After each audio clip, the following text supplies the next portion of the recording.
I need another $5,000 for the legal fees. The message appeared on a Thursday afternoon. I stared at it from my desk at the insurance office where I worked, my coffee growing cold beside my keyboard. This was the third emergency request in 2 months. My finger hovered over my banking app, that familiar knot tightening in my stomach. Something whispered that this wasn't right, but then another message followed.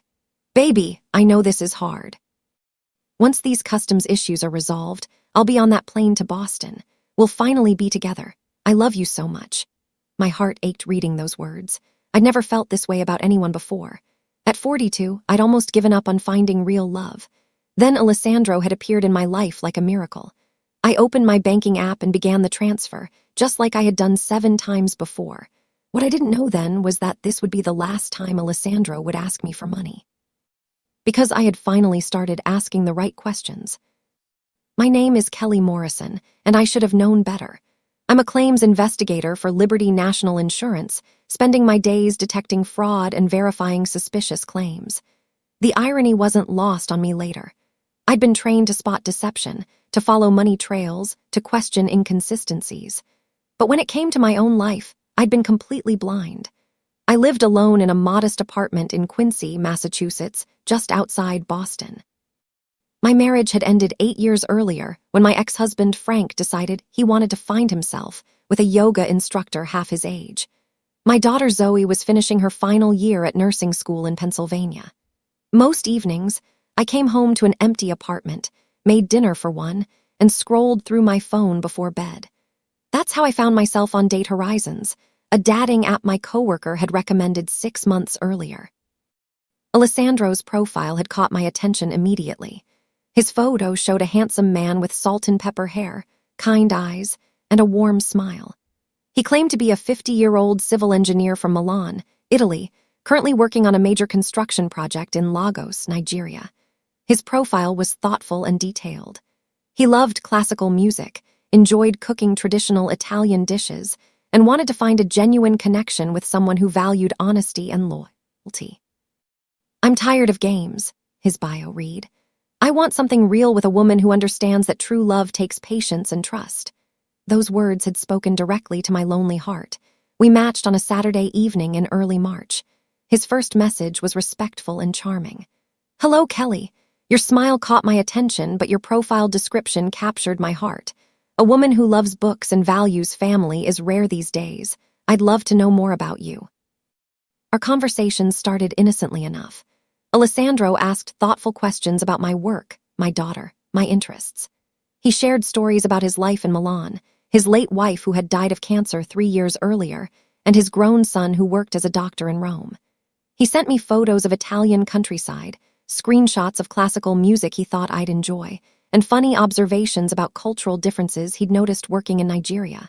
Within 2 weeks, we were messaging every day. Within a month, we'd graduated to video calls. Alessandro's face would light up when he saw me on screen. His accent was charming, his attention made me feel special. He remembered small details I'd mentioned in passing, asked about my day with genuine interest, and made me laugh with his stories. You're so beautiful when you smile, he'd say. I can't wait to hold you in my arms. The first request for money came in late April, 6 weeks after we'd started talking. Alessandro's voice was strained during our video call that evening. Kelly, I'm so embarrassed to ask this, but I have a problem. The project here hit some delays, and the company hasn't released this month's payment yet. My son needs help with an emergency medical expense, and my accounts are temporarily frozen because of some banking regulation issue. He looked genuinely distressed, running his hand through his hair anxiously. I need $3,000. I'll pay you back as soon as my payment comes through next week. I'm so sorry to burden you with this. I hesitated. We'd only known each other 6 weeks, but Alessandro had been so kind, so attentive, and $3,000 wasn't an amount I couldn't afford. Of course I'll help, I said. His relief was visible. You're an angel. I'll never forget this kindness. The money transfer was straightforward. Alessandro provided wire transfer details for what he said was his son's account in Italy. I sent the $3,000 on a Thursday morning. That weekend, Alessandro was extra affectionate during our calls, thanking me repeatedly and promising to repay me within days. But Monday came with another problem. The company payment got delayed another week due to government paperwork issues, he explained, looking frustrated on our video call. These Nigerian bureaucrats are making everything complicated. But don't worry, as soon as it comes through, I'll send back your money plus extra for your kindness. I told him not to worry about rushing the repayment. Love meant supporting each other through difficulties, right? 2 weeks later, he still hadn't repaid the money, but he sent me a beautiful bouquet of flowers to my office. The card read, "For my angel who believes in me. Forever yours, Alessandro." The second request came in mid-May. "Baby, I'm so sorry to ask again, but there's been an accident at the construction site. One of my workers was injured, and I need to cover his medical expenses. The insurance company is being difficult, and I can't let this man suffer. Could you loan me $4,000? I swear I'll pay back everything once this project payment finally comes through." I felt that knot in my stomach again, but Alessandro's distress seemed genuine. He'd sent me photos of the construction site before, shown me blueprints during our calls, talked in detail about the technical challenges he faced. This wasn't some random stranger. This was the man who called me every morning just to say good morning, who remembered my daughter's exam schedule, who'd planned out the romantic weekend we'd spend together in Boston once he returned. I sent the $4,000. Over the next 2 months, the pattern repeated. Each time there was a different emergency. Customs fees for equipment stuck at the port, legal fees to resolve a contract dispute, medical expenses for another accident. Each time, Alessandro was apologetic, embarrassed, and deeply grateful for my help. Each time, he promised repayment was coming soon, just as soon as this one last problem was resolved. By late July, I'd sent him $23,000 total. My savings account, which I'd carefully built up over years of careful budgeting, was nearly empty. And Alessandro still hadn't repaid a single dollar. During our video calls, I started asking more direct questions. When exactly will you get paid? Can you show me documentation from your company? When are you coming to Boston? His answers were always vague, always accompanied by technical explanations about Nigerian banking systems, government regulations, and complicated international business procedures that sounded plausible but never quite added up. The breaking point came on a Tuesday morning in early August. I was reviewing an insurance fraud case at work, examining wire transfers the claimant had made to suspicious overseas accounts. The pattern looked familiar. Multiple transfers to different accounts, always with urgent justifications, always with promises of repayment. Suddenly, I saw my own behavior reflected in this case file. My investigator instincts, which I'd somehow suppressed in my personal life, suddenly roared back to life. I opened my laptop and started doing what I should have done months ago. I reverse image searched Alessandro's photos. Within 30 seconds, I had my answer. The photos belonged to an Italian male model named Luca Santoro. The images were publicly available on his Instagram account, which had over 200,000 followers. Alessandro wasn't a 50-year-old engineer from Milan. He was a scammer using a model's stolen photos. My hands shook as I scrolled through more search results. Alessandro's construction site photos were stock images from architecture websites. The blueprints he'd shown me were publicly available plans for a completely different project in Dubai. Everything had been a lie. Every tender word, every promise, every intimate conversation had been calculated manipulation, designed to extract money from a lonely woman desperate for love. I felt sick. Not just because I'd lost $23,000, but because I'd been so stupid, so naive, so desperate for connection that I'd ignored every red flag. Me, a fraud investigator who spent her career detecting deception. The shame was crushing. But then slowly the shame transformed into something else. Anger. Cold, calculated anger. And determination. If I could track down insurance fraudsters, I could certainly track down the person who'd stolen from me. I didn't confront Alessandro immediately. Instead, I did what I do best. I investigated. I created a detailed spreadsheet documenting every transfer, every account number, every piece of information Alessandro had ever given me. I saved every message, every email, every screenshot of our video calls. I noted the times he was typically online, the phone numbers he'd used, the wire transfer destinations. Then I started researching romance scam operations. I discovered that most operated from West Africa, often Nigeria or Ghana, exactly where Alessandro claimed to be. The scammers worked in organized groups, often from internet cafes, using stolen photos and rehearsed scripts to manipulate victims. They targeted middle-aged women, particularly those who'd been divorced or widowed, who had steady incomes and were emotionally vulnerable. The profile fit me perfectly. I'd been selected deliberately, targeted precisely, and manipulated systematically. It was a business to them, a numbers game. Contact 100 women, successfully scam 10 of them, profit. I contacted Zoe, my daughter, and confessed everything. I expected judgment, anger at my stupidity. Instead, she was immediately supportive.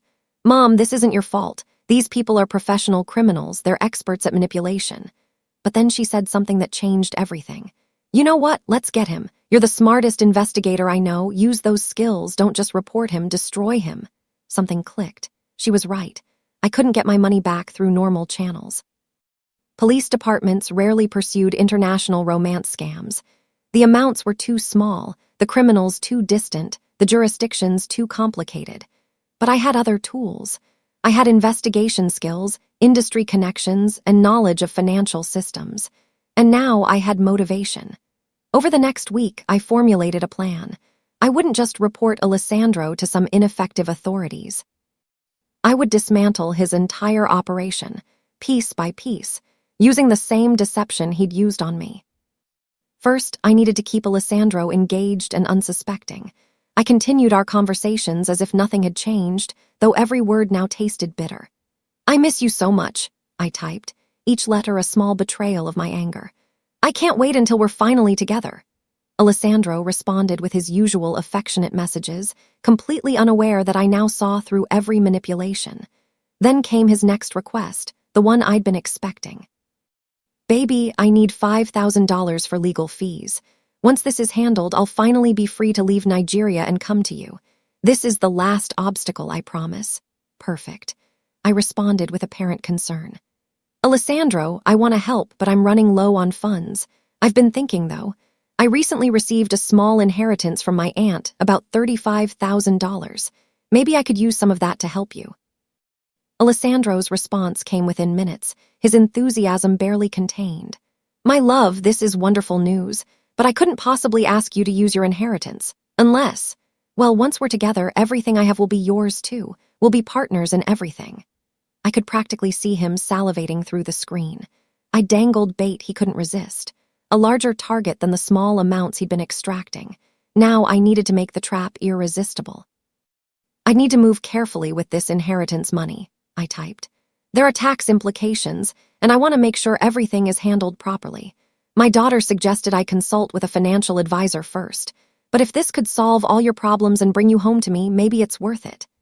Alessandro immediately reassured me, but I noticed his messages became more frequent, more urgent. He'd taken the bait. Now I just needed to set the hook. Meanwhile, I'd been working on a parallel track. Using my insurance industry connections, I'd contacted colleagues who specialized in international fraud investigation. I explained my situation to Bernard Fletcher, a former FBI agent who now worked as a private investigator specializing in cybercrime. "Romance scams are incredibly difficult to prosecute," Bernard explained during our phone call. "The scammers use VPNs, fake identities, and operate across multiple jurisdictions. Even if we identify them, getting your money back is nearly impossible. Local authorities in Nigeria or Ghana rarely pursue these cases." But then he said something interesting. "However, if we could identify the specific scam ring, document their operation comprehensively, and connect them to multiple victims, we might be able to freeze their accounts and potentially disrupt their entire network. It would take coordination with international authorities and probably several months of investigation. Are you prepared for that?" I was more than prepared. Bernard connected me with an international task force that tracked romance scam operations. They'd been investigating a sophisticated network operating from Lagos that matched Alessandro's patterns. "We've identified probably 20 victims over the past year," explained Inspector James Bakair, a Nigerian police cybercrime specialist working with Interpol. "But victims rarely come forward due to embarrassment, and when they do, they usually can't provide sufficient documentation for prosecution. If you're willing to continue engaging with this scammer while wearing a wire, so to speak, and help us gather evidence, we might be able to take down the entire operation." This was exactly what I needed. Not just revenge, but justice. Not just for me, but for all the other women who'd been victimized. I agreed immediately. Inspector Backair provided technical support, including software that would track Alessandro's digital footprint more comprehensively than I could alone. The next phase of my plan required acting ability I didn't know I possessed. I had to convince Alessandro that I was ready to transfer the inheritance money while simultaneously gathering evidence for the investigation. "I've been thinking about the inheritance," I messaged Alessandro a few days later. "I want to help you, but I need to be smart about this. My financial advisor suggested setting up a joint investment account where we could both access the funds. That way, once you're back in Boston, we can use it together for our future. Would that work for the legal fees you need?" Alessandro was cautious at first, but I'd anticipated that. I sent him photos of fake bank documents showing the inheritance deposit, created with help from Bernard's team. They looked completely legitimate, showing $35,000 in an account under my name. Alessandro's greed overcame his caution. "That sounds perfect, my love. How do we set this up?" Here's where my plan diverged from Alessandro's expectations.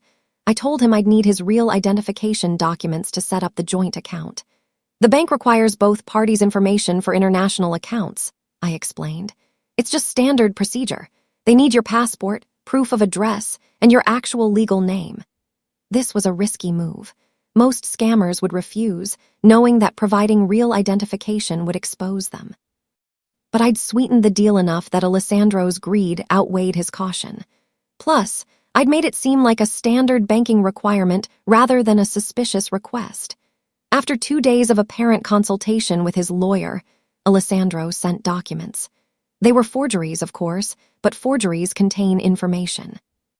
They tell investigators which document mills the scammer used, which networks they're connected to, and sometimes leave digital fingerprints that can be traced back to specific locations or individuals.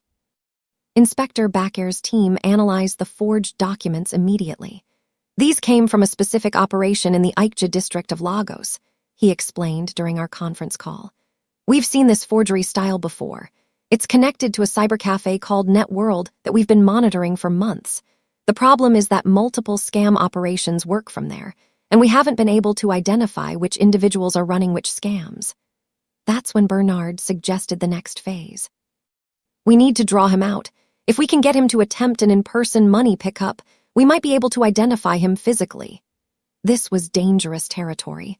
Most romance scammers never meet their victims. They operate entirely online for exactly this reason. But I had an advantage. I had $35,000 dangling in front of Alessandro's eyes. That was worth taking risks for. "The bank is requiring an in-person verification for international transfers over $30,000, I told Alessandro. A complete lie, but he wouldn't know that. Alessandro resisted initially. "Can't we do this through wire transfer like before, or through Western Union?" His nervousness was obvious, but I'd prepared for this. "Alessandro, I've already sent you over $20,000 through wire transfers. This inheritance money has tax implications, and my financial advisor is insisting everything must be documented properly. If you want this money, the bank needs to verify your identity in person. They have partner branches in Lagos. It would just take an hour of your time." I let him sit with that information for 2 days, not pushing, letting his greed work on him. Finally, his message came. "Okay, my love, if this is what's required, I'll do it. I'll go to whatever branch you need. I just want to solve these problems and finally come home to you." Inspector Backair's team moved quickly. They identified the specific bank branch Alessandro would visit, coordinated with local police, and prepared surveillance. "We'll have undercover officers inside and cameras covering every angle," he assured me. "The moment he tries to present those documents, we'll have him." The appointed day was a Thursday in mid-September. I sat at my desk at Liberty National Insurance, unable to focus on anything except my phone and laptop. Inspector Backair had given me access to a secure chat where his team would provide updates in real time. At 2:15 p.m. Lagos time, the message came. "Subject has entered the bank." My heart pounded. This was really happening. 15 minutes later. Subject presented forged documents and attempted to access account. Officers are moving in now. Then silence for what felt like hours but was probably only 10 minutes. Finally, the message I'd been waiting for. Subject in custody. Real name appears to be Chukwuma Akafor, age 31, resident of Ikja district. Multiple fake IDs found on his person. Processing him now. I sat back in my chair, exhaling a breath I didn't realize I'd been holding. They had him. Alessandro, or rather Chukwuma, was in custody, but this was just the beginning. The interrogation of Chukwuma revealed what Inspector Bakair had suspected. He wasn't a lone operator, but part of a sophisticated network. Under questioning, facing serious fraud charges, Chukwuma began cooperating. He provided information about the larger operation. The Networld Cybercafe was indeed a hub for multiple scam operations. Chukwuma's specific group had been running romance scams for 3 years, targeting women in the United States, United Kingdom, Canada, and Australia. They had scripts, stolen photo databases, and even training materials for new scammers. The group operated under a leader named Kehin Ademi, who took a percentage of all proceeds. Chukwuma was just one of 7 scammers working under Kehin. Over the next 2 weeks, Inspector Bakair's team, working with Interpol, dismantled the entire network. Raids on Networld and several apartments led to 7 arrests. They seized computers containing records of over 100 victims. The total amount stolen was estimated at over $800,000 across multiple countries. Inspector Bakair called me personally to share the news. "Kelly, I want you to know that your willingness to cooperate and continue engaging with this scammer made all of this possible. Without your detailed documentation and your courage in setting up the trap, we never would have been able to take down this network." I felt a surge of pride, but also sadness. What about the other victims? What about the money? His answer was what I'd expected. Recovery is complicated. Most of the money has been moved through multiple accounts and already spent or laundered. We might be able to recover small amounts, but realistically, most victims won't see their money again. However, we are working with authorities in other countries to contact victims. Many don't even realize they've been scammed yet. Your case is helping us reach them and potentially prevent future losses. It wasn't the ending I'd hoped for regarding my own money, but it was justice of a different kind. The case attracted media attention, which I hadn't anticipated. Several news outlets wanted to interview the fraud investigator who'd helped dismantle an international romance scam ring. I was reluctant initially, embarrassed to admit publicly that I'd been victimized. But then I thought about all those other women out there, lonely and vulnerable, who might fall for the same manipulation. I agreed to interviews, though I kept my full identity private. "Romance scammers are professional criminals," I told a journalist from a cybercrime publication. "They're skilled at psychological manipulation. Being victimized doesn't mean you're stupid. It means you encountered an expert predator. But we can fight back. We have tools, we have resources, and we have each other." The article was shared widely online. I started receiving messages from other women who'd been scammed, thanking me for speaking out and asking for advice. Some were still engaged with their scammers, unsure whether their situations were legitimate or not. 6 months after Chukwuma's arrest, I sat in my apartment reviewing the final report from Inspector Bakair's team. The 7 scammers had been convicted and sentenced to prison terms ranging from 5 to 12 years under Nigerian cybercrime laws. Kehin, the ringleader, received the maximum sentence. Victim notification efforts had reached 83 people across 12 countries. 17 victims had been actively sending money to these scammers and were stopped before losing more. The financial impact of shutting down this operation was estimated at over $3 million in prevented future losses. I never recovered my $23,000. That money was gone, disappeared into the digital void. But I'd gained something more valuable. I'd transformed my victimization into action, my shame into purpose. I'd helped protect other women from experiencing what I had. And I'd proven to myself that even at my lowest point, even when I'd been foolish and blind, I still possessed the strength and skills to fight back. My phone buzzed with a new message. Not from a scammer this time, but from Zoe. "I'm so proud of you, Mom. You turned something horrible into something heroic." I smiled, finally able to breathe freely again. Alessandro had tried to steal my money, my dignity, and my trust. But in the end, I'd taken something from him too. his freedom, his operation, and his ability to hurt anyone else. That was worth more than any dollar amount. The envelope I'd metaphorically handed to Alessandro at that bank in Lagos hadn't contained money. It contained justice.